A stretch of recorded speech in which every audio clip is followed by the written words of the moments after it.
اعوذ باللہ من الشیطان الرجیم بسم اللہ الرحمن الرحیم رب اشرح لی صدری ویسر لی امری واحلل عقدۃ من لسانی یفقہوا قولی۔ منتخب احادیث اکرام مسلم، مسلمانوں کے حقوق۔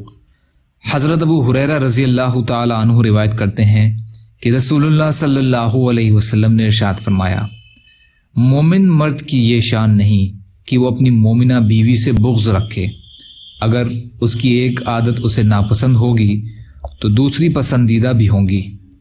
مسلم شریف۔ فائدہ: رسول اللہ صلی اللہ علیہ وسلم نے اس حدیث شریف میں حسن معاشرت کا ایک مختصر اصول بتا دیا ہے کہ انسان میں اگر کوئی بری عادت ہے تو اس میں کچھ خوبیاں بھی ہوں گی۔ ایسا کون ہوگا جس میں کوئی برائی نہ ہو یا کوئی خوبی ہی نہ ہو؟ لہٰذا برائیوں سے چشم پوشی کی جائے اور خوبیوں کو دیکھا جائے۔ ترجمان السنہ۔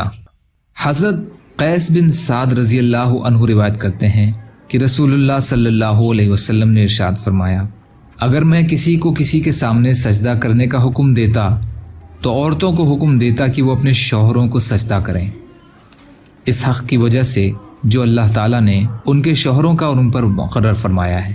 ابو داؤد۔ حضرت ام سلمہ رضی اللہ عنہا روایت کرتی ہیں کہ اللہ کے رسول صلی اللہ علیہ وسلم نے ارشاد فرمایا، جس عورت کا اس حال میں انتقال ہو کہ اس کا شوہر اس سے راضی ہو تو وہ جنت میں جائے گی۔ ترمذی۔ یا اللہ ہم سب کو کہنے سننے سے زیادہ عمل کی توفیق عطا فرما۔ یا اللہ جو مظلوم ہیں ان کی مدد فرما، جو پریشان حال ہیں ان کی پریشانیوں کو دور کیجیے، جو بیمار ہیں انہیں صحت عطا کر دیجیے۔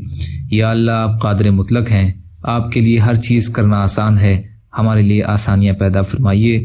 یا اللہ ہر خیر کی چیز میں برکت عطا فرمائیے، ہر خیر کی چیز میں ہمارا حصہ کر دیجیے، ہر شر کی چیز سے ہماری حفاظت فرمائیے۔ یا اللہ ہم سب کے آخری اعمالوں کو سب سے اچھے اعمال بنا دیجیے۔ یا اللہ رحم کا، کرم کا، عافیت کا معاملہ فرمائیے۔ جو دنیا سے چلے گئے ان کی مغفرت فرما دیجیے، ان کو عذاب قبر سے بچائیے۔ یا اللہ جو مانگا وہ بھی عطا کر دیجیے، جو بھول گئے ہوں اپنے فضل کرم سے عطا فرمائیے۔ برحمتک یا ارحم الراحمین۔ لا الہ الا اللہ محمد رسول اللہ۔ السلام علیکم۔